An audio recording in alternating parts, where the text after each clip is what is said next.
اعوذ باللہ من الشیطان اللعین الرجیم بسم اللہ الرحمن الرحیم الحمد للہ رب العالمین والصلاة والسلام علی اشرف الانبیاء والمرسلین سیدنا و مولانا ابی القاسم محمد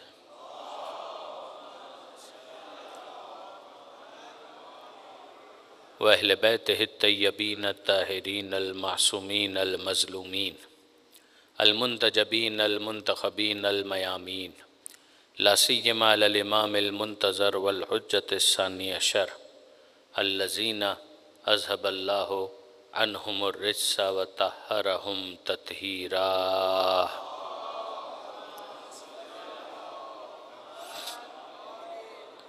واللعنة الدائمة الباقية على أعدائهم أجمعين من يوم ظلمهم إلى قيام يوم الدين. رب اشرح لي صدري ويسر لي أمري واحلل عقدة من لساني يفقهوا قولي واجعلني خالصا لوجهك الكريم يا الله. صلوات على محمد وآل محمد.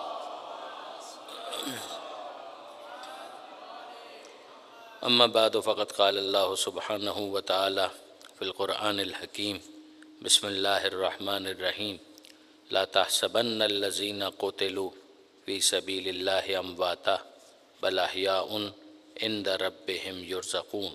صلوات علی محمد وآل محمد.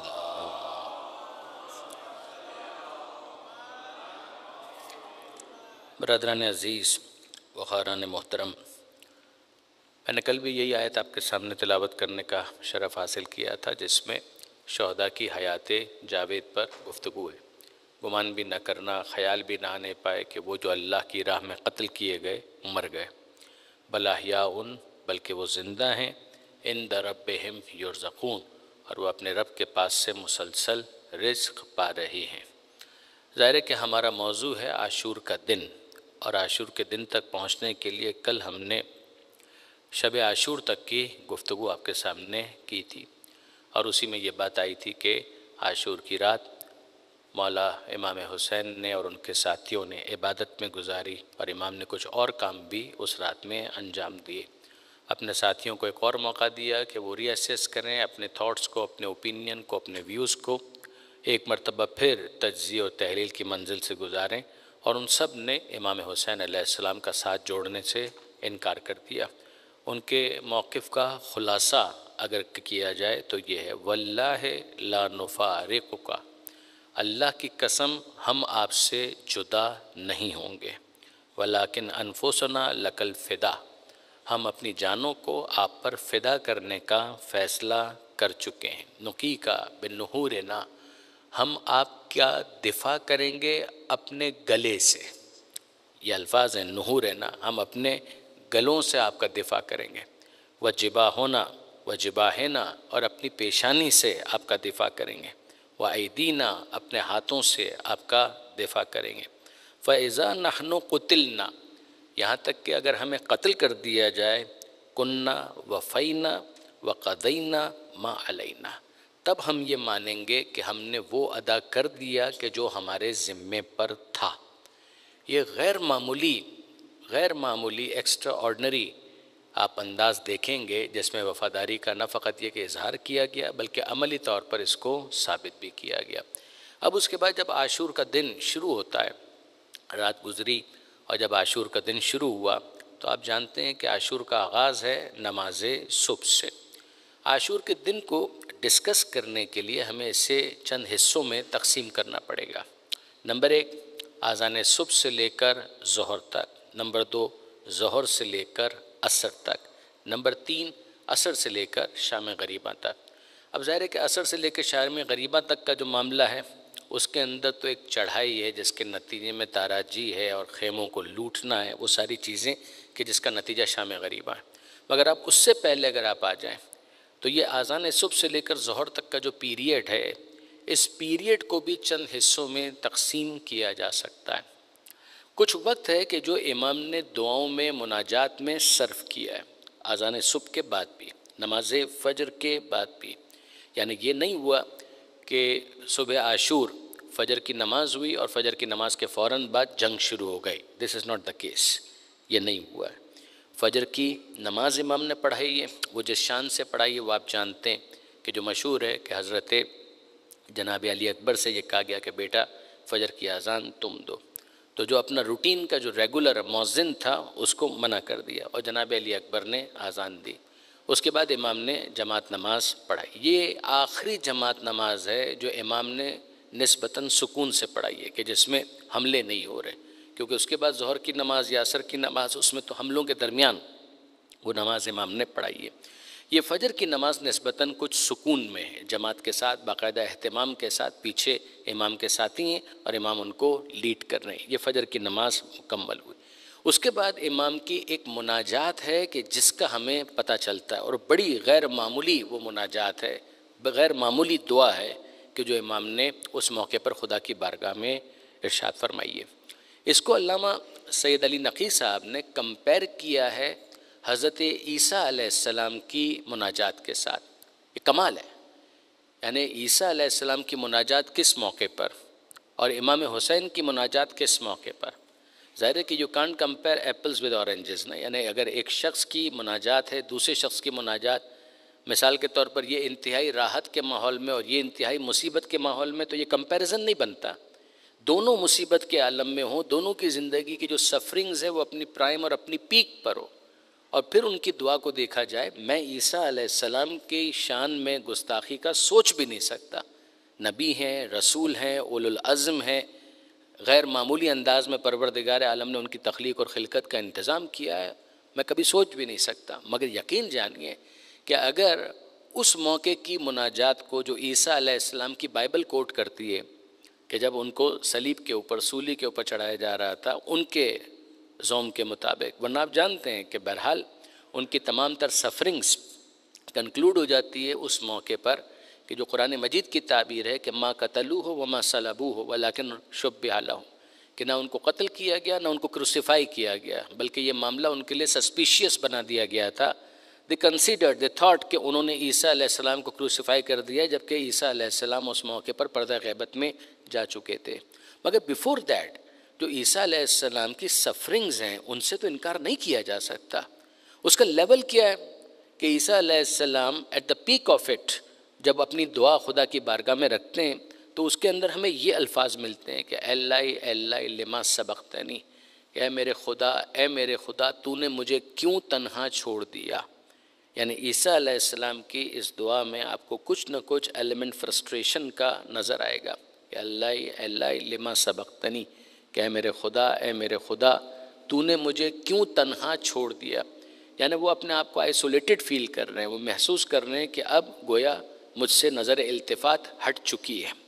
اس کے مقابلے میں اگر آپ امام مظلوم کی دعا اس کو اگر آپ کنسیڈر کریں، میں پھر کہہ رہا ہوں کہ میں عیسیٰ علیہ السلام کی شان میں کوئی گستاخی نہیں کر رہا، مگر یہ طے ہے کہ عیسیٰ ہے، حسین فخر عیسیٰ ہے، وہ مسیح ہیں اور یہ فخر مسیح علیہ السلام. امام مظلوم کی جو دعا ہے وہ جو رپورٹ ہوئی ہے اس کے اوپر ذرا سی آپ توجہ کیجئے. اللہم، یہ عاشور کا دن شروع ہو چکا، فجر کی نماز ہو چکی، اور اب امام کی یہ دعا، اللہم انت ثقتی فی کل کربن، اے پروردگار ہر کرب کے موقع پر، ہر درد کے موقع پر میرا اگر بھروسہ ہے تو تیری ذات پر. ورجائی فی کل شدتن، اگر معاملہ کتنا ہی شدید کیوں نہ ہو جائے امید اگر ہے تو تجھ ہی سے ہے. مالک مصیبتیں اور معاملات اور واقعات تو پیش آتے رہتے ہیں، صدمے ہیں تو ایسے صدمے آ جاتے ہیں جن کے برداشت کرنے سے دل کمزور ثابت ہوتا ہے، حیلہ و تدبیر کی راہیں مسدود نظر آتی ہیں، دوست ان میں ساتھ چھوڑ دیتے ہیں، دشمن ان میں تانا زنی کرتے ہیں. میں ان سب کو تیرے حضور میں پیش کرتا ہوں، اور اگر کوئی کمپلین ہے تو وہ میں تیری بارگاہ میں پیش کرتا ہوں. تیری کمپلین نہیں کرتا، تیری بارگاہ میں کمپلین پیش کرتا ہوں، اس لیے کہ میں تیرے سوا کسی اور سے لو لگانا ہی نہیں چاہتا. تو اس کو تکلیف کو دور کر دیتا ہے، اس کا تدارک کر دیتا ہے. یقیناً تو ہی ہر نعمت کا مالک اور ہر احسان کا مرکز اور ہر مطلب کا آخری مرجع. کتنی طمانینت اور سیٹسفیکشن اور ٹرینکولیٹی ہے کہ جو آپ ان الفاظ کے اندر دیکھ سکتے ہیں۔ میں پھر آپ سے کہوں گا برادران عزیز، آپ ان الفاظ کو سن چکے، اگر آپ کے لیے موقع ہو گھر جا کر اس کو پڑھیے گا تو آپ کو اندازہ ہوگا کہ حسین ابن علی نے دنیا کی سخت ترین مصیبت والے دن کے آغاز میں اس دعا کو پڑھ کر ہم سب کو سمجھایا کہ اگر کبھی مشکل پیش آئے تو ان الفاظ کو یاد رکھنا۔ تمہاری زندگی میں بھی نشیب و فراز آئیں گے، اپ اینڈ ڈاؤن آئیں گے، ہوتی ہیں مشکلات، مگر ان موقعوں پر اس دعا کو یاد رکھنا کہ جس امام کو تم مانتے ہو، جس کے اوپر وہ مصیبتیں آئی ہیں کہ جن کا فریکشن آف دیٹ سفرنگ بھی تم نے فیس نہیں کیا ہے، یاد رکھو کہ دعا خدا کی بارگاہ میں اس انداز سے کی جاتی ہے۔ اب خیموں کے حوالے سے امام کی ایک اسٹریٹجی تھی، دعا ہے، خدا سے لاء لگانا ہے، یہ بھی پتہ ہے کہ آخری انجام شہادت ہے، مگر گیون نہیں کرنا ہے، یعنی یہ دو چیزوں کو آپ اپنی جگہ پر رکھیے گا۔ یہ پتہ ہے کہ نتیجہ شہادت ہے، 1، نمبر 2 خدا سے دعا ہے، نمبر 3 اپنی ایفرٹس پوری کرنی ہے 100%، اس کے اندر کوئی کمی نہیں آنی چاہیے، سرنڈر نہیں کرنا ہے، گیون نہیں کرنا ہے۔ یہ چیز آپ دیکھیں گے آگے بھی، جنگ میں ابتدا بھی نہیں کرنی ہے، لیکن اگر جنگ ہے جو کہ ہے تو جنگ ہے تو مقابلہ کرنا ہے، بھرپور کرنا ہے، اس کے اندر کوئی کمی بھی نہیں رہنے دینی ہے۔ یہ امام کی اسٹریٹجی ہے۔ امام نے خیموں کے حوالے سے کہ خیموں کو آپس میں اس طریقے سے کنیکٹ کیا جائے کہ ساری ان کی تنابیں ایک دوسرے کے ساتھ کنیکٹڈ تھیں۔ اب اس موقع پر امام نے کام یہ کیا تھا کہ جو خیموں کی بیک سائڈ ہے وہاں پر ایک ٹرنچ یا وہاں پر ایک خندق، اس خندق کے اندر رات ہی کو خس و خاشاک ڈال دیا گیا تھا، اس کو پاٹ دیا گیا تھا تاکہ جب دن شروع ہوگا تو اس کے اندر آگ لگا دی جائے گی اور اس آگ کے ذریعے سے اس سائٹ کو پروٹیکٹڈ بنایا جائے کہ یہاں سے اگر کوئی حملہ کرنا چاہے تو پھر وہ حملہ نہ کر سکے، اس لیے کہ ان کی تعداد بہت زیادہ ہے، وہ وہاں سے آ کر اگر حملہ کرنا چاہیں تو حملہ کرنا ان کے لیے پاسبل نہ ہو۔ اس موقع پر ایک کام جو شمر نے کیا وہ یہ کہ وہ آیا اور آ کر اس نے وہاں پر وزٹ کیا اور ایک جملہ جب یہ دیکھا کہ یہ جگہ تو ایسی ہے کہ جہاں پر ان لوگوں نے پہلے سے انتظام کیا ہوا ہے اور یہاں سے حملہ نہیں ہو سکتا، تو اس نے وہ جملہ کہا کہ استعجلت النار فی الدنیا قبل یوم القیامہ، اے حسین تم نے قیامت کی آگ میں جلنے سے پہلے دنیا کی آگ کا انتظام کر لیا۔ آپ اندازہ کر سکتے ہیں کہ یہ کتنا بے شرمی اور بے حیائی کا جملہ ہے، مگر یہ جملہ اس نے اس موقع پر کہا۔ اس کا جواب دیا ہے امام حسین نے۔ امام ایسے ہی ہر ایک کو جواب نہیں دیتے تھے، مگر اس موقع پر امام نے اس کو جواب دیا، اور وہ جواب کیا ہے انت اولی بہا سلیہ، تو جہنم کی آگ میں جلنے کا زیادہ حقدار ہے۔ اس کے اس بے شرمی کے جملے پر یہ امام کا رسپانس تھا۔ اس جملے کے اندر ایک ایسا کرنٹ تھا کہ جناب مسلم بن اوسجہ اسدی جو امام کے بوڑھے صحابی ہیں وہ جوش میں آ گئے، اور انہوں نے کہا کہ فرزند رسول مجھے موقع دیجئے، مجھے اجازت دیجئے، یہ میرے بالکل نشانے پر ہے، اگر آپ مجھے اجازت دیں میں ایک تیر چلاؤں گا اور اس کی زندگی ختم ہو جائے گی، یہ بہت بڑا فاسق اور بہت بڑا فاجر ہے۔ امام نے اس موقع پر بھی اپنے اسی موقف کو دہرا دیا، جنگ کا آغاز میں نہیں کرنے والا، میں جنگ کا آغاز نہیں کروں گا۔ آپ الفاظ اگر سننا چاہیں تو امام فرماتے ہیں لا ترمح، تیر تم مت چلاؤ، میں ناپسند کرتا ہوں، فإنی اکرہ ان ابدأہم، کہ میں ناپسند کرتا ہوں کہ ابتدا جنگ کی میری طرف سے ہو۔ اس موقع پر امام حسین نے ایک کام کیا، پھر ذہن میں رکھیے گا ابھی تک جنگ شروع نہیں ہوئی۔ امام نے کہا میرا ناقہ لایا جائے، امام نے ناقے کو منگوایا۔ ناقہ ایک سمبل ہے، اس بات کو ذہن میں رکھیے گا کہ عربوں کے ایک کلچر کو بھی اگر آپ تھوڑا سا اسٹڈی کریں گے تو اندازہ ہوگا، ایک ہے فرس اور ایک ہے ناقہ۔ فرق کیا ہے؟ بھئی ناقہ بھی ایک سواری ہے، فرس بھی ایک سواری، فرس یعنی گھوڑا، ہارس، وہ بھی ایک سواری ہے، ناقہ بھی ایک سواری ہے، لیکن نہیں فرق ہے۔ جنگ کا جو سواری جس کو مانا گیا ہے نا وہ گھوڑا ہے، اونٹ استعمال ہوتا تھا لیکن مین جو سواری جنگ کی مانی جاتی تھی وہ گھوڑا مانا جاتا تھا۔ امام نے اس موقع پر امن کی ایک علامت کے طور پر ناقے کو منگوایا اور امام اس کے اوپر سوار ہوئے، اور پھر اس کے بعد آگے گئے۔ کہاں پر آگے گئے؟ اتنا قریب گئے کہ جو دشمن فوج ہے وہ امام کی گفتگو کو سن سکے، ان کو ایڈریس کرنے کے لیے، ان کو خطاب کرنے کے لیے۔ یہ امام کا عاشور کے دن پہلا باقاعدہ خطبہ ہے جو امام نے ارشاد فرمایا۔ اس خطبے کے علاوہ بھی بعض خطبے ملتے ہیں مختصر، مگر یہ سب سے امپورٹنٹ خطبہ ہے کہ جس میں ایک مرتبہ پھر امام نے اپنا تعارف بھی کروایا ہے، اپنا نسب بھی بتلایا ہے، اپنا موقف بھی بتلایا ہے اور اتمام حجت کیا ہے۔ اب یہ جو خطبہ امام نے دیا اس موقع پر جناب علی اکبر، جناب عباس اور جناب حبیب، یہ تین افراد تو ڈیفینیٹلی آس پاس ہی موجود تھے، ممکن ہے اور بھی افراد ہوں، اس لیے کہ ان تینوں کا ایک رول ہے کہ جو ہمیں اس خطبے کے دوران نظر آتا ہے۔ امام جب خطبہ دے رہے تھے تو امام کی آواز دشمنوں تک بھی جا رہی تھی، اور جو خیمے پیچھے کی طرف ہیں بیبیاں، ان تک بھی یہ آواز جا رہی تھی۔ یہ بیک گراؤنڈ بتانا ضروری ہے۔ اب اس کے بعد امام نے اس خطبے کا آغاز کیا، ناکے کے اوپر موجود ہیں، دشمنوں سے مخاطب ہے، دشمنوں تک آواز جا رہی ہے، اور اب امام نے ارشاد فرمایا ایھا الناس، اے لوگوں، اسمعوا قولی، میری بات سنو، ولا تعجلوا فی، میرے معاملے میں جلدی مت کرو۔ بھائی تم مجھے قتل کرنا چاہتے ہو تو ٹھیک ہے، اس میں جلدی کس بات کی؟ میری بات پہلے سنو، اسمعوا قولی، میری بات سنو، ولا تعجلوا فی، اور میرے معاملے میں جلدی مت مچاؤ، حتی اعظکم، یہاں تک کہ میں تمہیں نصیحت کر سکوں، بما حق لکم علیہ، اس حق کی بنا پر کہ جو میری گردن پر ہے تمہارے لیے، میں اس حق کو ادا کرنا چاہتا ہوں۔ وہ آپ کو نہیں مان رہے، وہ نہ مانے، وہ تو خدا کو بھی نہیں مانیں گے تو خدا رہے گا، وہ رسول کو نہیں مانیں گے تو رسول رہے گا، وہ امام بھی نہ مانے تو امام رہے گا۔ جیسے نالائق اگر اولاد ہے وہ ماں باپ کو نہ مانے تو ماں باپ ہیں، تو ماں باپ ہونے کی حیثیت سے وہ نصیحت کریں گے، رسول ہونے کی حیثیت سے رسول نصیحت کرے گا، امام ہونے کی حیثیت سے امام نصیحت کریں گے۔ تو امام فرماتے ہیں یہاں تک کہ میں تمہیں کچھ نصیحت کر سکوں، اور کیا کر سکوں؟ حتی اعتذر الیکم من مقدمی، میں کچھ ایکسپلینیشن دینا چاہتا ہوں، جو میں یہاں پر آیا ہوں تو میں کیوں آیا، اس کے حوالے سے بھی میں کچھ ایکسپلین کرنا چاہتا ہوں۔ فَإِن قَبِلْتُمْ عُذْرِی، اگر تم میری بات کو قبول کر لو، میری اس بات کو انڈورس کر دو، سیکنڈ کر دو، قبول کر لو، وَصَدَّقْتُمْ قَوْلِی، اور میری بات کی تصدیق کر دو، وَآتَیْتُمُونِ النَّصْفَ، اور میرے ساتھ انصاف سے کام لو، عدل سے کام لو، کُنْتُمْ بِذَالِکَ أَسْعَدَ، تو اس کا فائدہ یہ ہوگا کہ تم خود سعادت مند ہو جاؤ گے، یعنی اس کا بینیفٹ تم کو ہوگا کہ تم شقاوت سے بچ جاؤ گے اور تم سعادت مند ہو جاؤ گے۔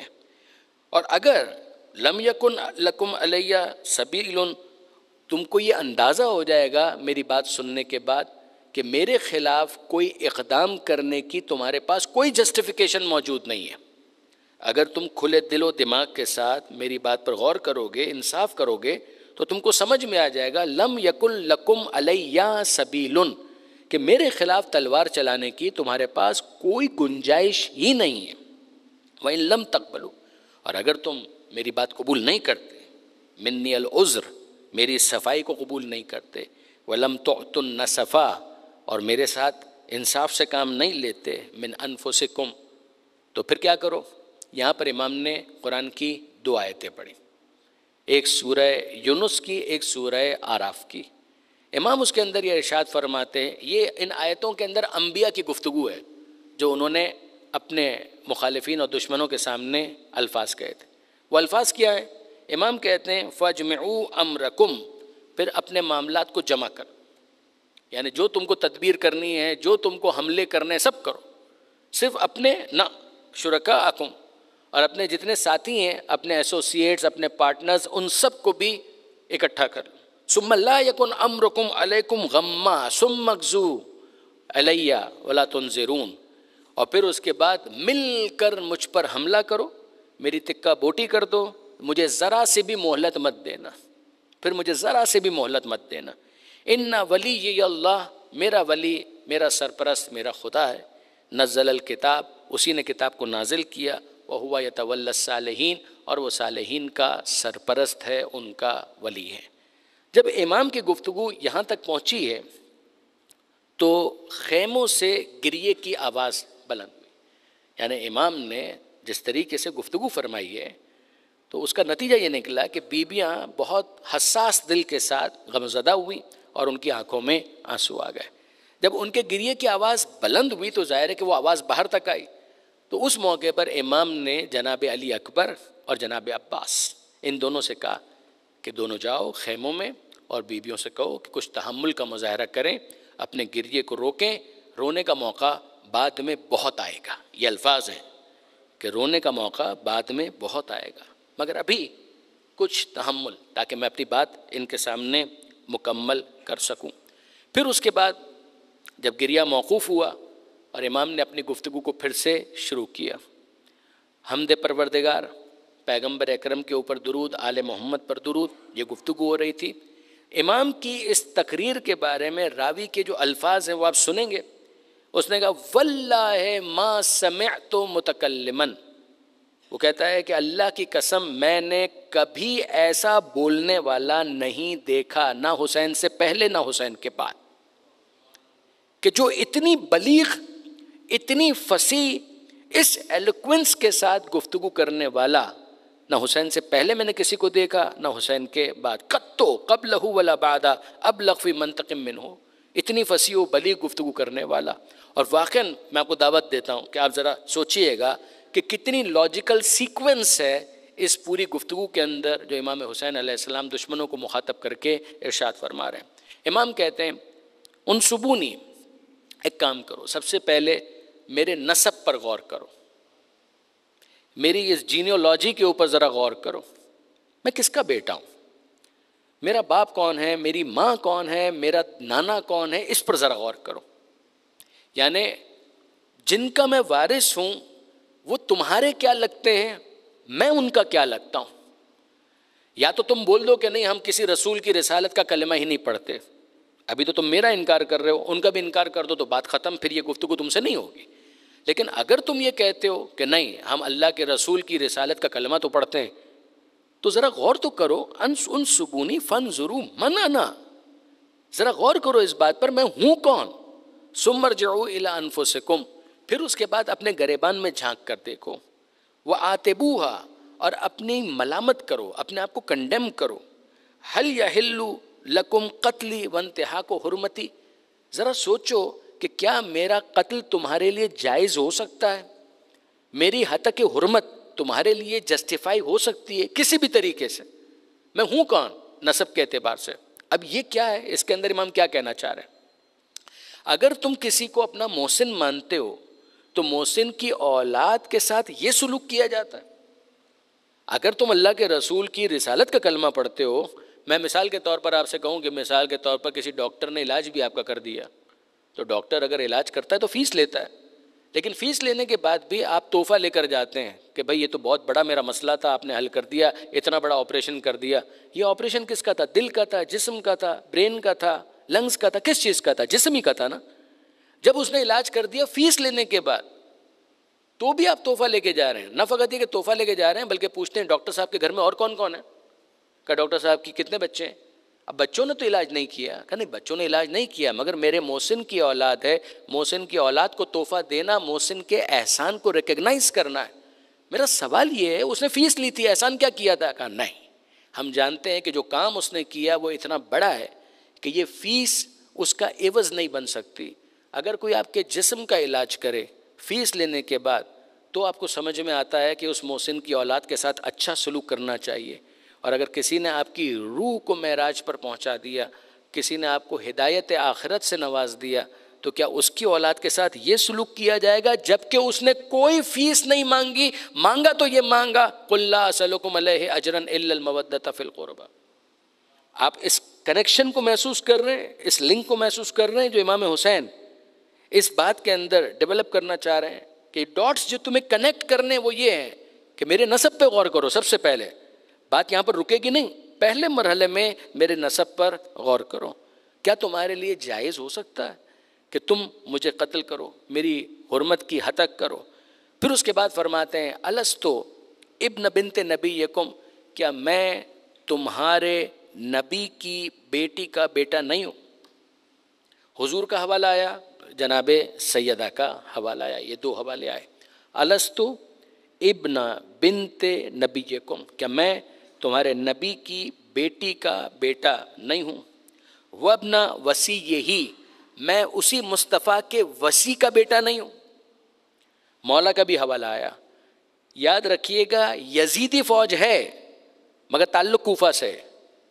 یزیدی فوج اگر ڈائریکٹ شام سے آئی ہوتی تو امام یہ جملہ شاید نہ بولتے، اس لیے کہ ان کو نہ علی کا تعارف ہے نہ فاطمہ زہرا کا تعارف. مگر یہ جو سامنے سے بن کر آئے تھے، یزیدی بن کر آئے تھے، یہ وہ تھے کہ جن کے درمیان مولا نے زندگی گزاری، 4-5 سال گزارے ہیں. یہ نہیں کہہ سکتے کہ ہمیں تو پتہ ہی نہیں ہے کہ علی کون ہے، ہمیں تو پتہ ہی نہیں ہے کہ فاطمہ زہرا کون ہے، ہمیں تو معلوم ہی نہیں ہے کہ حسین اور حسن کون ہے، ہم تو نہیں جانتے.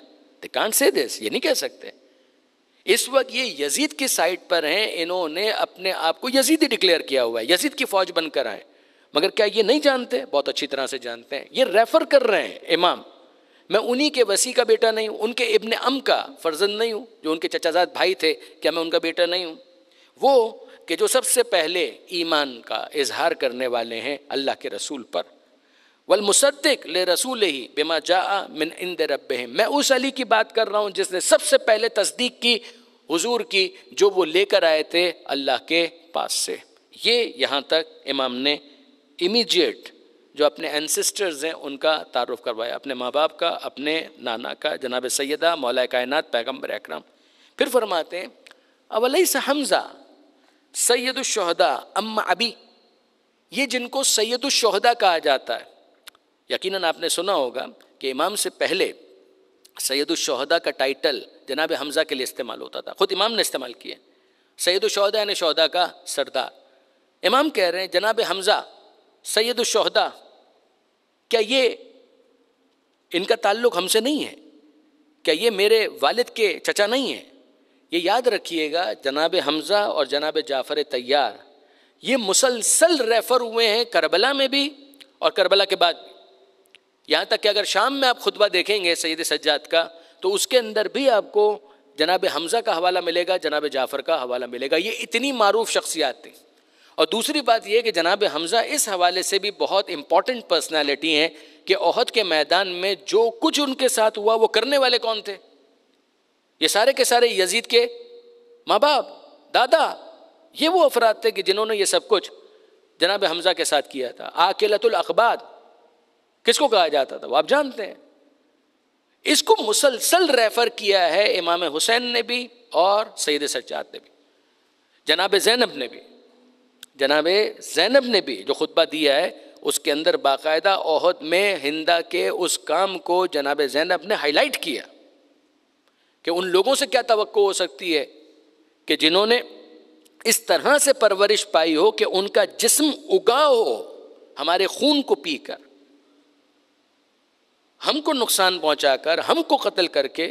عاقلۃ الاقباد کے فرزند تجھ سے اس کے سوا کیا توقع کی جا سکتی ہے؟ جگر خارا کے بیٹے، یہ بہت اس موقع پر ایک ریفرنس بنا ہوا تھا کنڈمنیشن کا. تو یاد رکھیے گا کہ امام حسین نے کربلا کے اندر اس پہلے مرحلے میں جناب حمزہ کا بھی حوالہ دیا، جناب جعفر طیار کا بھی حوالہ دیا. اولیس جعفر الشہید الطیار ذو الجناحین امی، کیا جعفر طیار کہ جنہوں نے اپنے دونوں بازو غزوہ موتا میں خدا کی راہ میں قربان کیے تھے، وہ کہ جن کو جنت میں ان 2 بازوؤں کے عوض پر عطا کیے گئے، کیا یہ میرے چچا نہیں ہیں؟ کیا ان کا تعلق مجھ سے نہیں ہے؟ انہی جعفر کی اولاد کربلا کے میدان میں موجود. آپ نے غور فرمایا؟ یہ امام نے پہلی بات مکمل کی. اب اس کے بعد امام کہتے ہیں کہ چھوڑو میرا نسب کیا ہے، فارگیٹ اٹ، اس کو ایک سائٹ پر رکھو. اب دوسری بات بتاؤ میں خود کون ہوں، ریگارڈلیس کہ جینیولوجی کیا ہے، ریگارڈلیس کہ میرے پیرنٹس کون ہیں، ریگارڈلیس کہ میرے نانا کون ہیں، سب چھوڑ دو. میں خود کون ہوں، میں کون ہوں، میرا تعارف کیا ہے ان پرسن، مجھے تم کیسے جانتے ہو؟ اولم یبلغکم قول مستفیض فیکم، کیا تم تک یہ قول نہیں پہنچا؟ کس نے کہا یہ قول؟ اللہ کے رسول نے. نانا ہونے کی کیپیسٹی میں نہیں، رسول اللہ ہونے کی کیپیسٹی میں. یعنی اگر ہم یہ ایزیوم کریں کہ بہت ساری چیزیں ایک انسان بچوں سے محبت میں کہہ دیتا ہے، یہ جملہ نانا ہونے کی حیثیت سے تو نہیں کہا. وہ جملہ کون سا ہے جس کو امام نے اتنے اہتمام کے ساتھ یہاں پر کوٹ کیا ہے؟ وہ ذرا سنیے گا. کیا تم تک نہیں پہنچا؟ وَلَمْ يَبْلُغْكُمْ قَوْلٌ مُسْتَوِيسٌ، وہ جملہ جو زباں زد عام ہے، کیا تم تک نہیں پہنچا؟ ان رسول اللہ صلی اللہ علیہ وآلہ وسلم قال لی ولأخی، کہ اللہ کے رسول نے میرے لیے اور میرے بڑے بھائی کے لیے، صرف ہم دونوں کے لیے یہ جملہ ارشاد فرمایا، ھذان سیدہ شباب اہل الجنہ، کہ یہ دونوں جنت کے جوانوں کے سردار ہیں۔ یہ اتنی امپورٹنٹ حدیث ہے اور یہ اتنی مشہور تھی کہ امام نے کربلا میں اپنے تعارف کے موقع پر اس حدیث کو ریفر کیا ہے، کوٹ کیا ہے کہ کیا اللہ کے رسول نے میرے اور میرے بھائی کے بارے میں یہ نہیں کہا یہ دونوں جنت کے جوانوں کے سردار ہیں؟ یہ جملہ امام نے ارشاد فرمایا۔ پھر اس کے بعد کہتے ہیں فَإِن صَدَّقْتُمُونِی، اگر تم لوگ میری تصدیق کرو، بما اقولو، جو میں کہہ رہا ہوں اس جملے کے بارے میں خاص طور پر، وَهُوَ الْحَقِّ، اور وہ حق ہے، وَاللَّهِ، اللہ کی قسم، مَا تَعَمَّدْتُ كَذِبًا، میں نے کبھی جھوٹ نہیں کہا، مُذْ عَلِمْتُ ان اللہ یمقت علیہ اہلا، اس لیے کہ میں جانتا ہوں کہ جھوٹ بولنے والوں پر خدا غضبناک ہوتا ہے، وَيَضُرُّ بِهِ مَنِ اخْتَلَقَ، اور اس کو گھڑنے والوں کو خدا نقصان پہنچاتا ہے، عذاب کا شکار کرتا ہے، میں کبھی جھوٹ نہیں بولتا۔ وَإِن كَذَّبْتُمُونِی، پھر بھی اگر تم مجھے جھٹلاتے ہو کہ نہیں حسین ہمیں تمہاری بات کا کوئی اعتبار نہیں ہے اور ہم نے تو یہ بات نہیں سنی، فَإِنَّ فِيكُمْ، تو آج بھی تمہارے درمیان وہ لوگ موجود ہیں، من ان سألتموہ عن ذالک اخبرکم، کہ اگر تم ان سے پوچھو گے نا تو وہ تم کو بتائیں گے۔ یہ ریفر کیا ہے امام نے بعض صحابہ کرام کو اور ان کے نام لیے۔ امام نے کہا جاؤ جا کر پوچھو، سلو، پوچھو جابر ابن عبداللہ الانصاری، جابر ابن عبداللہ انصاری سے جا کر پوچھو، ابا سعید خدری، ابو سعید خدری سے پوچھو، سہل ابن سعد الساعدی، ان سے پوچھو، زید بن ارقم سے پوچھو، انس بن مالک سے پوچھو، یہ سارے مشہور نام ہیں، یہ سارے مشہور نام۔ مثلا جابر ابن عبداللہ انصاری، you all know very well, حدیث قصہ کے راوی، کربلا کے پہلے ظاہر امام کی شہادت کے بعد پانچویں امام کو سلام پہنچانے والے پیغمبر اکرم کا آپ جانتے ہیں جناب جابر کوئی غیر معروف شخصیت نہیں ہے، انتہائی مشہور صحابی ہیں۔ زید بن ارقم، یہ وہ ہیں جو کوفہ کے دربار میں ابن زیاد جب امام کے لبوں کے ساتھ گستاخی کر رہا تھا تو جو چیخ اٹھا تھا یہی جناب زید بن ارقم، وہی ہے۔ اگر آپ بات کریں سہل ابن سعد الساعدی، یہ وہ صحابی ہیں کہ جو دمشق میں موجود تھے کہ جب یہ لٹا ہوا قافلہ پہنچا ہے وہاں پر اور انہوں نے دیکھا یہ کون سی عید ہے جو منائی جا رہی ہے، تو اس موقع پر ان کو بتایا گیا کہ حسین کو شہید کیا گیا ہے، اس کو سیلیبریٹ کیا جا رہا ہے۔ اس نے اپنا ماتھا پیٹ لیا تھا کہ ارے حسین ابن علی، ان کو قتل کیا گیا، یہ لوگ خوشیاں منا رہے ہیں۔ یہ زیادہ تر وہ اصحاب ہیں کہ جو پرو اہل بیت تھے، یہ زیادہ تر وہ تھے کہ جو پرو اہل بیت تھے۔ انس بن مالک، یہ سارے کے سارے، ان سب سے جا کر پوچھو، یہ تمہیں گواہی دیں گے کہ سمعوا هذه المقالہ من رسول اللہ، کہ انہوں نے اپنے کانوں سے سنا کہ اللہ کے رسول نے یہ ارشاد فرمایا میرے بارے میں اور میرے بڑے بھائی کے بارے میں۔ افامی فی ھذا، کیا یہ سننے کے بعد بھی حاجزن، یہ کافی نہیں ہے تمہارے ہاتھوں کو روکنے کے لیے، انصف کے دمی، میرے خون کے بہانے سے تمہارے ہاتھوں کو روکنے کے لیے کیا یہ جملہ سننا کافی نہیں ہے؟ یعنی دوسرے لفظوں میں کہوں کہ اے بے وقوفوں، مجھ سے لڑ کے جنت میں جانا چاہ رہے ہو اور جنت کے جوانوں کا سردار میں ہوں، یعنی does this make any sense? تمہارے لیے واقعاً اس کے اندر کوئی معقولیت ہے کہ تم مر کے جانا چاہ رہے ہو جنت کے اندر، تو جنت میں جاؤ گے تو جنت کے جوانوں کا سردار تمہارے سامنے کھڑا ہے، اسی کو قتل کرو گے تو تم کو جنت ملے گی؟ واقعی اس کے اندر کوئی تمہارے لیے کوئی منطق، کوئی لاجک ہے؟ کوئی چیز تم کو سمجھ میں آتی ہے؟ یہ امام نے اس طرح سے اس بات کو یہاں پر بیان کیا۔ یہ وہ موقع تھا جب شمر نے امام کی گفتگو کو قطع کیا۔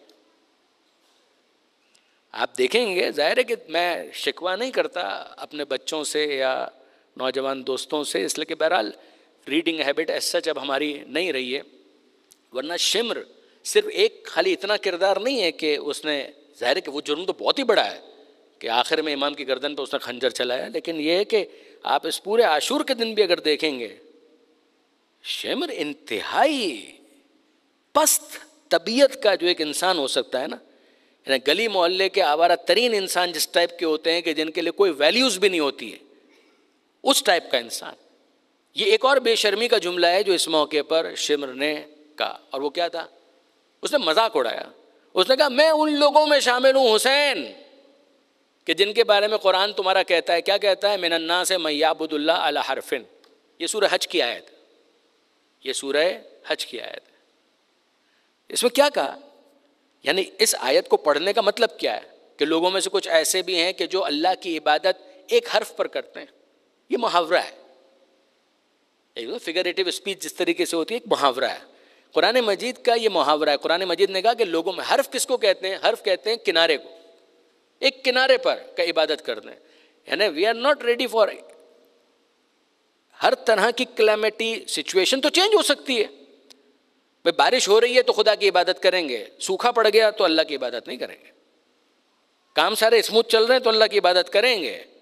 ذرا سا کوئی امتحان آ گیا تو اللہ کی عبادت نہیں کریں گے. یہ خود امام حسین نے اپنے سفر میں ایک موقع پر کہا بھی کہ دین تو چٹخارا سا بن گیا ہے کہ زبان کے اوپر اگر مزہ آئے تو انسان دیندار ہے، لیکن اگر زحمت آ جائے تو قلت دیانون، تو پھر اس کے بعد دین پر عمل کرنے والے بہت کم ہوتے ہیں. پھر اس کے بعد امتحان تو اس وقت ہے.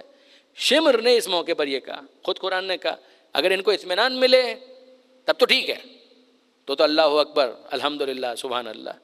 اور اگر ذرا زحمت آ جائے تو کون خدا اور کیسا خدا اگر ہوتا، ہم مومن اور مومن ہونے کے بعد عبادت بھی کر رہے ہیں اور پھر وہ ہماری اس مشکل کو دور نہیں کر رہا، اس کا مطلب کوئی خدا نہیں، تو ہم عبادت بھی نہیں کرتے. من الناس من یعبد اللہ علی حرف، اس کا یہ مطلب. وہ آپ جا کر دیکھیے گا مزید، یہ آپ کو واضح ہوگا. اس موقع پر انتہائی بے شرمی کے ساتھ اپنے منافق ہونے کو اس نے اناؤنس کیا. یہ منافقین کی صفت بیان کی گئی کہ منافق کا کل مطمع نظر یہ ہوتا. تو اس نے کہا کہ بھائی حسین، یعنی طنز کیا، ٹونٹ کیا، ٹیس کیا کہ یہ جو تم مجھے سنا رہے ہو نا، میں کوئی نہیں سننے والا. کیوں؟ میں اللہ کی عبادت ایک حرف پر کرتا ہوں. وہ جس کو تمہارا قرآن منافق کہتا ہے نا، میں وہی منافق ہوں. یہ اس نے کہا. اور مجھے نہیں معلوم کہ تم کیا کہہ رہے ہو، تمہاری بات کا مجھ پر کوئی اثر نہیں ہو رہا. یہ جملہ سننے کے بعد جناب حبیب ابن مظاہر جوش میں آ گئے اور انہوں نے سامنے سے اس کو رسپونڈ کیا. حبیب ابن مظاہر کہنے لگے اے شمر، تیری دو باتوں میں سے ایک بات غلط ہے، دوسری بات ٹھیک ہے. جو پہلا جملہ تو نے کہا وہ غلط ہے. یہ جو تو نے کہا نا کہ تو اللہ کی عبادت ایک حرف پر کرتا ہے، تو اللہ کی عبادت ایک حرف پر نہیں کرتا، تو اللہ کی عبادت 70 حروف پہ کرتا ہے. یہ کیا ہے؟ یہ ٹٹ فور ٹیٹ ہے. اس نے کہا تھا کہ میں ویسا منافق ہوں جیسا قرآن نے بیان کیا ہے کہ اللہ کی عبادت وہ ایک حرف پر کرتے ہیں. جناب حبیب کہتے ہیں کہ نہیں، قرآن نے جو کچھ کہا تھا وہ اگر 1 ڈگری کا منافق تھا تو 1 ڈگری کا منافق نہیں ہے، 70 ٹائمز زیادہ نفاق تیرے دل کے اندر موجود ہے. یہ بات جناب حبیب ابن مظاہر نے کہی.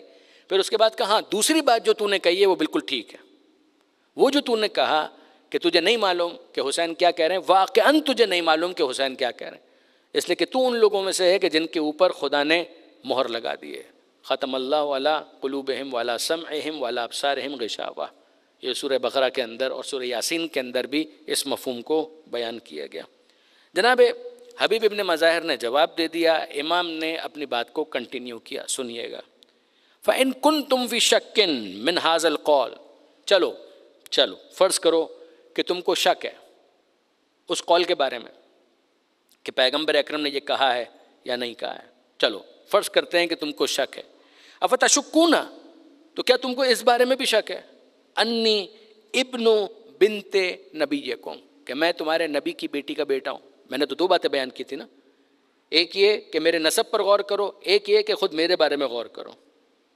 اگر تمہیں یہ نہیں پتا کہ میرے بارے میں اللہ کے رسول نے یہ کہا ہے جنت کے جوانوں کا سردار ہوں، ٹھیک ہے، یہ بتاؤ کہ کیا اس میں بھی تمہیں شک ہے کہ میں تمہارے نبی کی بیٹی کا بیٹا ہوں. فواللہ، اللہ کی قسم، ما بین المشرق والمغرب، مشرق اور مغرب میں کہیں پر بھی جا کر ڈھونڈو گے تو تم کو تمہارے نبی کی بیٹی کا بیٹا نہیں ملے گا، اور اگر ملے گا تو وہ ایک ہوگا جس کا نام ہے حسین ابن علی.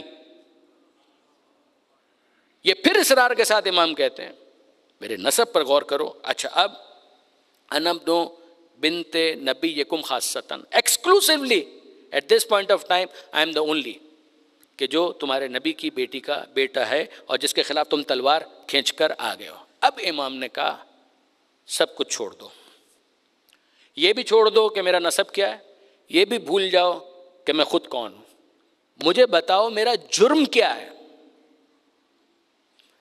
میرا جرم کیا ہے، یعنی مجھ سے لڑنے کے لیے آئے ہو، بتاؤ تو صحیح میرا جرم کیا ہے. اخبرونی، مجھے بتاؤ. اتطلبونی بقتیل منکم قتلت، کیا میں نے کسی کو قتل کیا ہے کہ جس کا بدلہ لینے کے لیے آئے ہو؟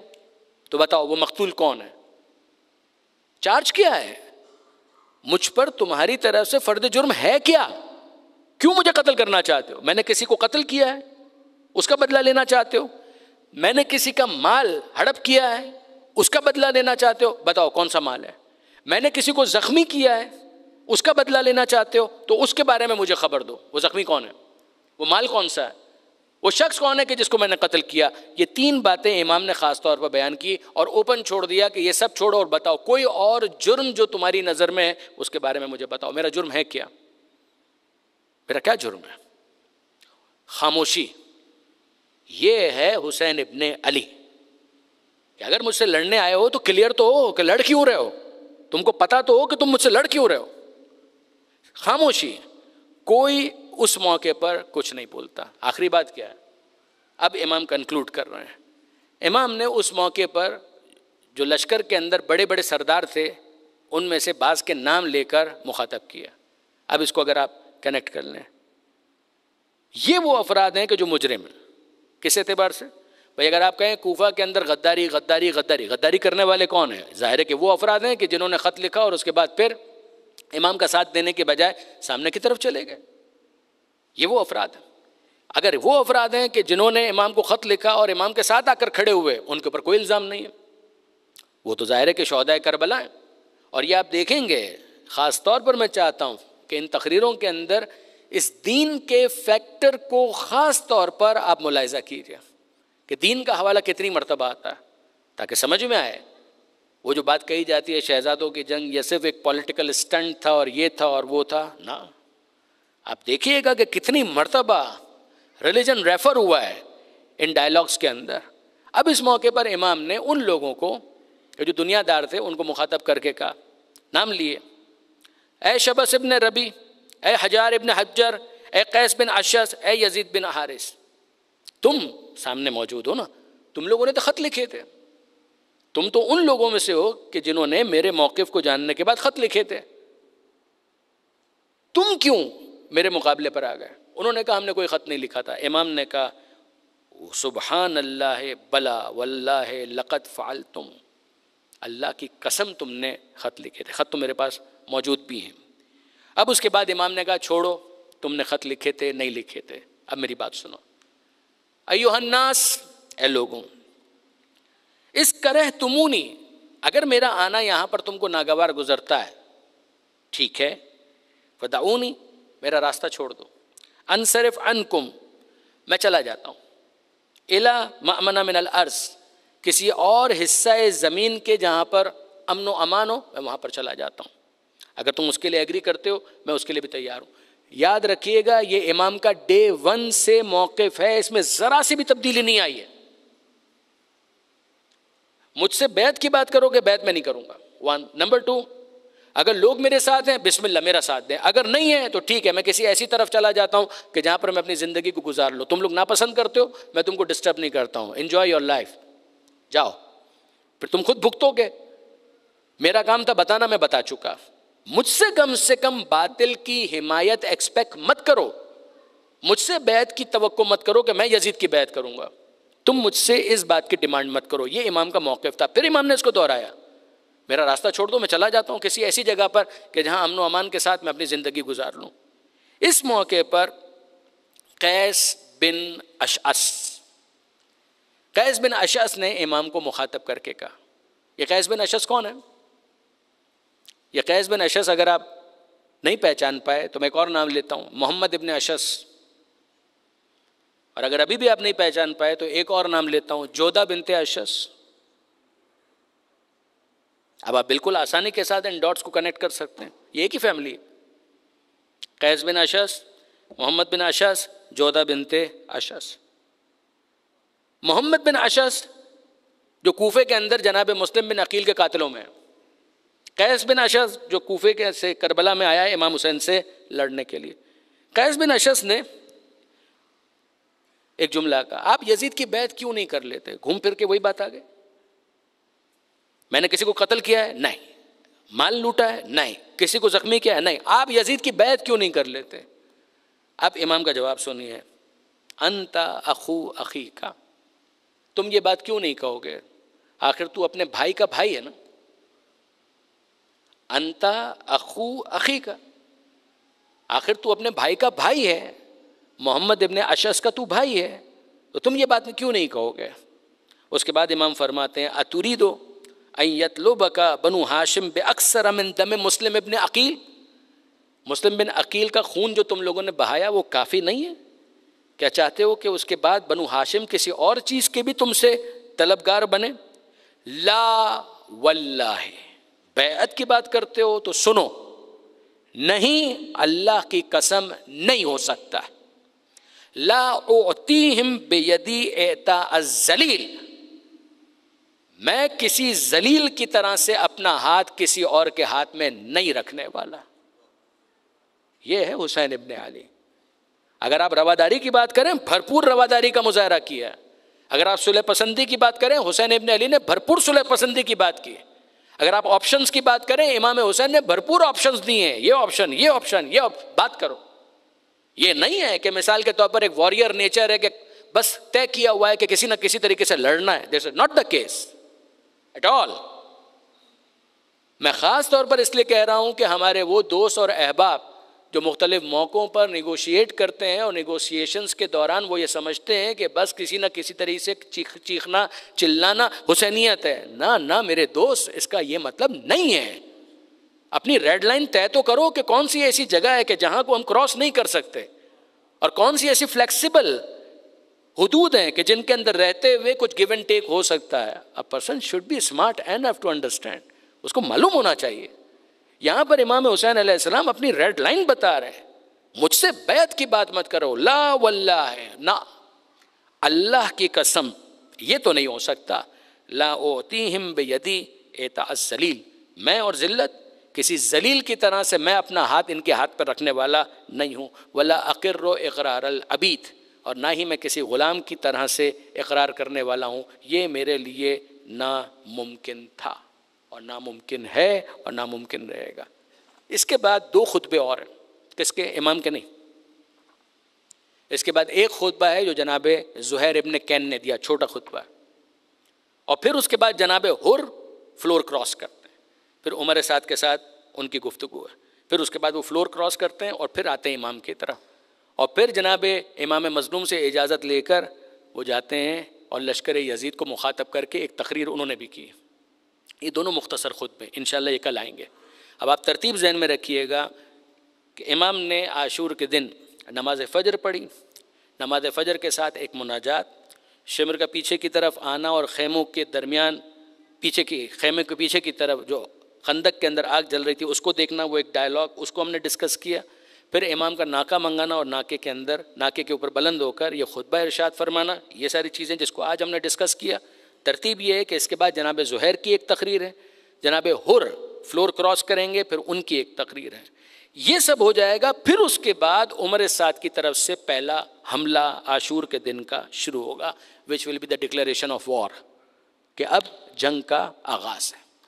وہاں سے لے کر ظہر سے 1 گھنٹہ پہلے تک یہ ایک پورا سلاٹ بنتا ہے کہ جس کے اندر جو کچھ ہوا اس کو ڈسکس کیا جاتا ہے. میری بات سمجھ رہے ہیں آپ؟ کہ عمر سعد کی طرف سے جب جنگ کا آغاز ہوگا، پھر اس کے بعد ظہر سے 1 گھنٹہ پہلے تک، جیسے کہ ظہر سے 1 گھنٹہ پہلے ایک حملہ ہوا ہے کہ جس کو حملہ اولا سے تعبیر کیا جاتا ہے، جس میں امام کے 50 افراد شہید ہوئے. ان کی شہادت سے پہلے جو کچھ ہوا وہ ایک ڈسکشن. حملہ اولا، اس میں 50 افراد شہید ہوئے، یہ ایک دوسرا ڈسکشن. حملہ اولا اور ظہر کی نماز تک کا جو پیریڈ ہے اس میں جو افراد شہید ہوئے ہیں یہ ایک ڈسکشن ہے. ظہر کی نماز کے دوران کیا ہوا وہ ایک ڈسکشن ہے. ظہر کی نماز کے بعد ایک پورا پیریڈ ہے جس میں اصحاب کا خاتمہ ہوا، اصحاب کی شہادتیں مکمل ہوئی، یہ ایک ڈسکشن ہے. پھر اس کے بعد بنی ہاشم کا سلسلہ شروع ہوتا ہے جو کنکلوڈ ہوتا ہے عصر عاشورہ پر امام حسین کی شہادت پر. یہ ہے ساری بات. اب واپس آئیے، ظاہر ہے کہ 2 جملے بیان کر کے مصائب کی چند باتیں اور مجلس کو آج کی حد تک میں مکمل کر دوں. میں واقعی شکر گزار ہوں. میں اتنا ایکسپیکٹ نہیں کر رہا تھا کہ آپ اتنی دلچسپی کے ساتھ اس موضوع کے اوپر سننے کے لیے تشریف لائیں گے، لیکن یہ کہ میں آپ کی اس دلچسپی پر واقعاً آپ کا شکر گزار ہوں۔ خواہش ہماری یہ تھی کہ بہرحال ہسٹری کو، تاریخ کو اس ترتیب کے ساتھ ڈسکس کیا جائے۔ اب آئیے ذرا سا اس جملے پر ہم غور کریں۔ یہ جو امام کہہ رہے ہیں میں ذلت کو قبول نہیں کروں گا، میں کسی ذلیل کی طرح سے اپنا ہاتھ ان کے ہاتھ پہ نہیں دوں گا، ناممکن، یہ نہیں ہو سکتا۔ میں کہوں فرزند رسول یہ کیا آپ کا موقف ہے؟ میں ذلت کو قبول نہیں کروں گا، آپ یہ قبول نہیں کریں گے تو آپ قتل ہو جائیں گے۔ تو کیا قتل ہونا ذلت نہیں ہے؟ کیا قتل ہونا ذلت نہیں ہے؟ آپ نہ فقط یہ کہ قتل ہو جائیں گے بلکہ آپ کے لاشے کے اوپر گھوڑے دوڑا دیے جائیں گے۔ تو کیا یہ ذلت نہیں ہے؟ کیا یہ تذلیل نہیں ہے؟ یہ یاد رکھیے گا برادران عزیز، حسین یہی سمجھانا چاہ رہے ہیں۔ صرف قتل ہو جانا عزت اور ذلت کا پیمانہ نہیں ہے۔ ممکن ہے کوئی انسان قتل ہو اور قتل ہونے کے باوجود صاحب عزت ہو، ممکن ہے کہ کوئی انسان قتل ہو، قتل ہونے کے ساتھ وہ ذلیل بھی ہو جائے، بالکل ہو۔ لشکر یزید والے بھی کم قتل نہیں ہوئے ہیں، ہزاروں کی تعداد میں قتل ہوئے ہیں، ان کے قتل ہونے کے بعد بھی ان کی کوئی عزت نہیں۔ وہ زندہ ہیں تو ان کی زندگی میں کوئی عزت نہیں، وہ مر جائیں، مرنے کے بعد کوئی عزت نہیں۔ حسین ابن علی جو سمجھانا چاہ رہے ہیں وہ کیا ہے؟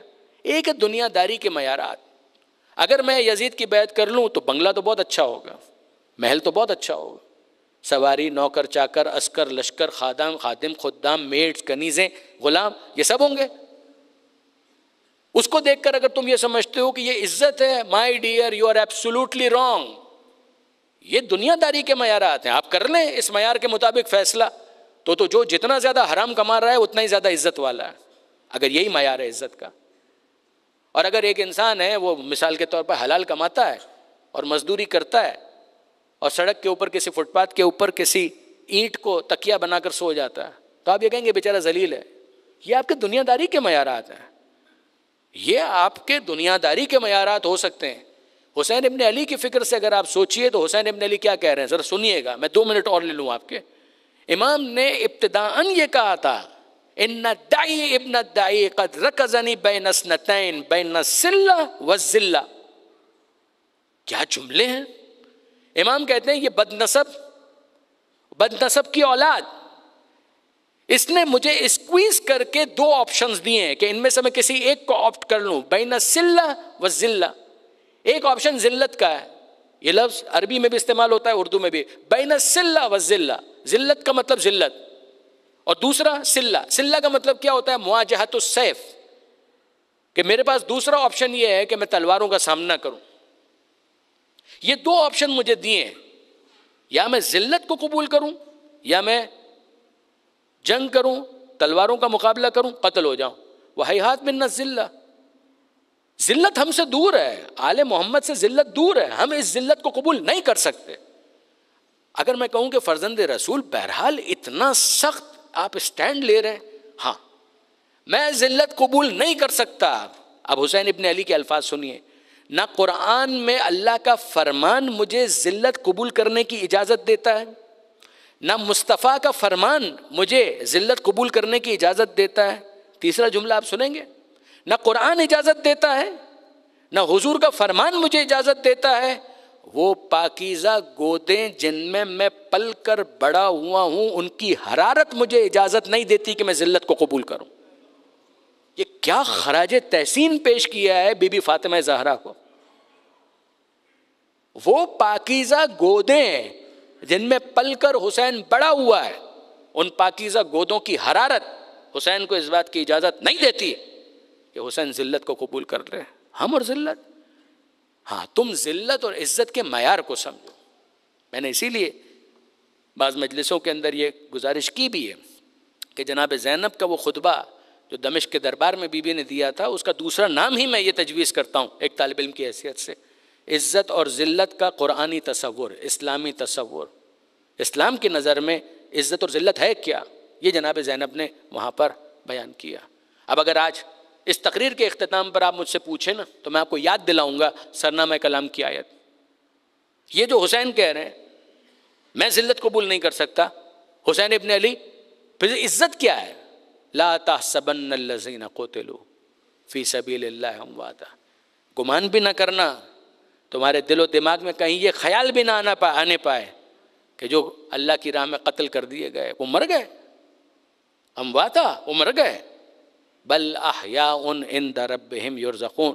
مشاہدات کے اسیر بن کے، آبزرویشنز کے اندر کنفائنڈ ہو کر یو کانٹ جج پراپرلی کہ گریس کیا ہے اور ڈسگریس کیا ہے، آنر کیا ہے اور ہیوملیشن کیا ہے، عزت کیا ہے اور ذلت کیا ہے. ہم بتاتے ہیں کہ کشتگان راہ خدا زندہ ہیں، وہ اپنے رب کے پاس مسلسل رزق پا رہے ہیں. ہاں بس جب اس کا موقع آتا ہے تو پھر ہمیں وہ معجزہ اور کرامت بھی دکھائی دیتی ہے کہ جب بنی اسد والے آئے تھے اور انہوں نے آ کر دفن کرنے کا ارادہ کیا تھا تو سمجھ میں نہیں آ رہا ہم کیسے کسی کو دفن کریں.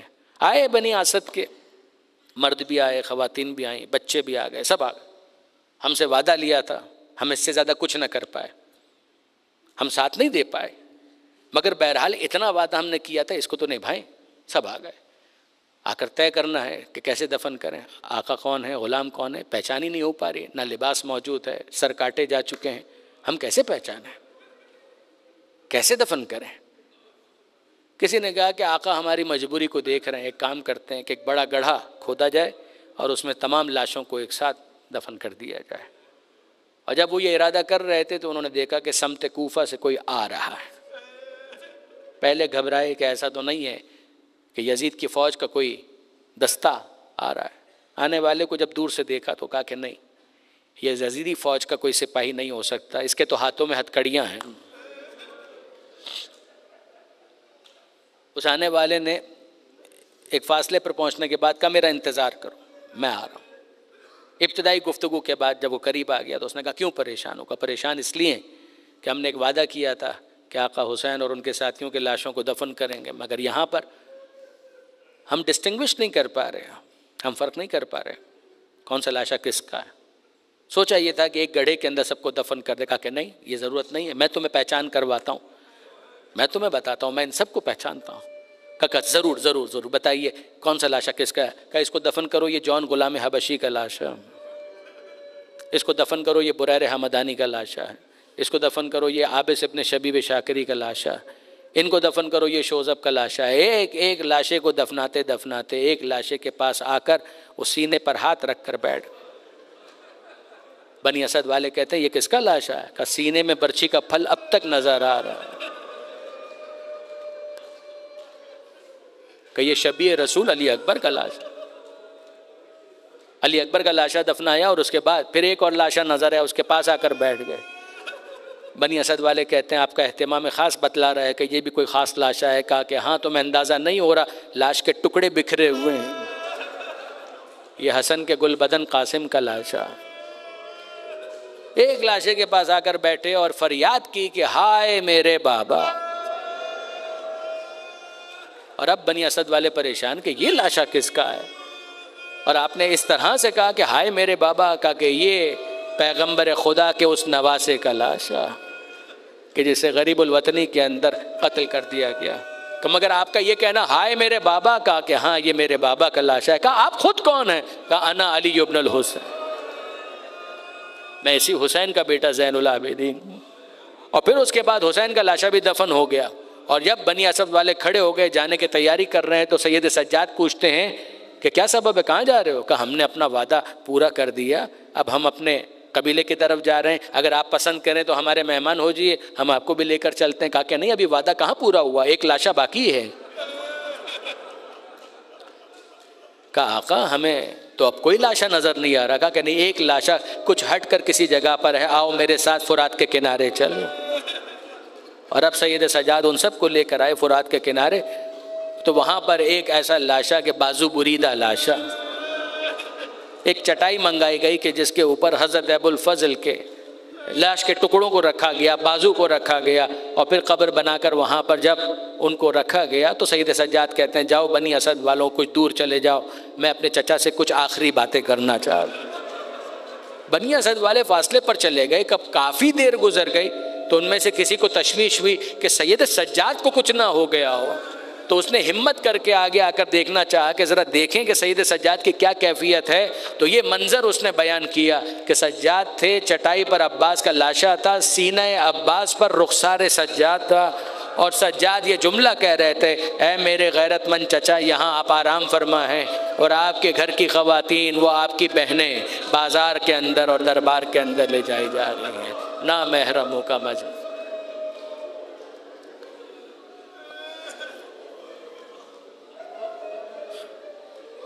الا لعنت اللہ علی الظالمین وسيعلم الذین ظلموا ای منقلب ینقلبون. بار الہ اس قلیل توسل کو قبول فرما، ان آنسوؤں کو جناب سیدہ کے رومال میں جگہ عطا فرما، زمانے کے امام کے ظہور میں تعجیل فرما، ہمیں ان کے اعوان و انصار میں شمار فرما. ربنا تقبل منا انک انت السمیع العلیم وتب علینا انک انت التواب الرحیم. ماتم حسین.